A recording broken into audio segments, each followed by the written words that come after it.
Next question. Next question. Sige.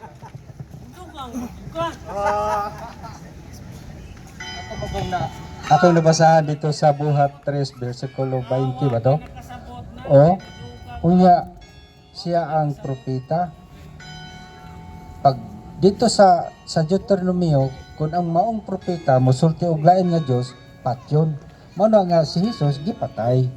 Kay nagsulti og lain nga Dios. Ana lang, tama gid na siya. It does not follow. Non sequitur. Nga naman kay ang kaso ni Kristo atubangan sa Roman government dili man tawag ining blasphemy. Kung dili usa ka kaso nga rebellion. Mao bitaw nagipangutana sang pun sa Pilato, hari ka ba? Nga naman kay ang objective ni Pilato i-establish niya nga magtukod og laing kingdom kining maong Kristo. Nga supak sa kingdom sa Roma or kining Roman Empire. So, ang kaso sa rebellion, even sa Pilipinas, karon suspended lang. Even ang Pilipinas, basta na kay kasong rebellion, kung mapamatud-an ka, nga rebelde yun ka, sinutan jud ka sa capital punishment or death penalty. Mo nahitabo ang Ginoong Jesucristo. Namatay siya tungod sa kaso nga rebellion. Nahimo lang nga naa si kaso nga blasphemy dito sa gitawag og mga Hudyo. Nga naman kay wala man sila motukan Kristo nga Dios.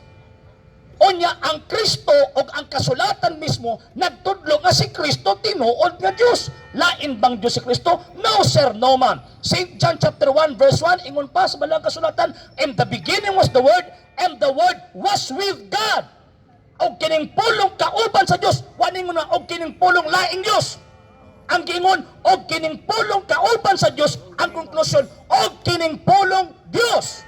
Og same na Diyos nga nisulti nga ayaw mo pagbatog laing Diyos gawas nako. Same na Diyos ang misulti sa Hebrews chapter 1 verse 8. Sumala pa sa balaang kasulatan ingon pag San Pablo, niingon ang Ginoong Diyos, apan bayin siyang anak, ang Diyos mingon, ang imong trono o Diyos mulungtad hangtod sa katapusan.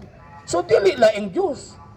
So namatay si Ginoong Jesucristo sa kaso blasphemy sa mga Hudyo kaya masala mo tuo kang Ginoong Jesucristo o niya sa mata sa Roman Empire nga moong executor.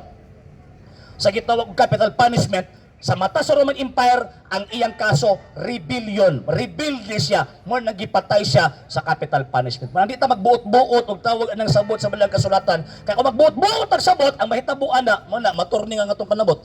Sa hindi pa po nakapag-follow sa mga pages po natin, i-follow nyo po yung mga pages po natin, RJ Horolanciano II, TV Apolia Punto Argumento page, Kuya Apologist TV page, and RJ's Vlog 2022. And pwede rin po kayo mag-send po dyan ng Facebook stars. And also, sa ating po mga channels, sa hindi po nakapag-subscribe, subscribe po ninyo yung mga channels natin, Dalay Catholic, Apologist International Official, RJ Sano II TV, Kuya Apologist TV, and Barrio Kawayan Religious Forum.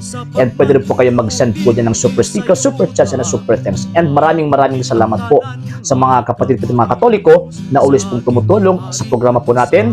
Maraming salamat po. Nang dahil po sa tulong at suporta po ninyo, ang programa pong ito, until now, andito pa rin po sa social media. And until now din po, nangangailangan pa rin po tayo sa tulong at suporta po ninyo dahil wala po kami magagawa rito mga sir, mga ma'am, kung wala po yung tulong at suporta po ninyo. Sa gusto pong tumulong, sa gusto pong sumuporta, pwede po ninyong ipadala ang tulong at suporta po ninyo sa pamamagitan po ng ating mga account numbers dyan po sa ating pong screen. And pwede nyo po kaming i-message sa ating pong page kung via remittance po yung ipadala po ninyo. Maraming salamat po in advance.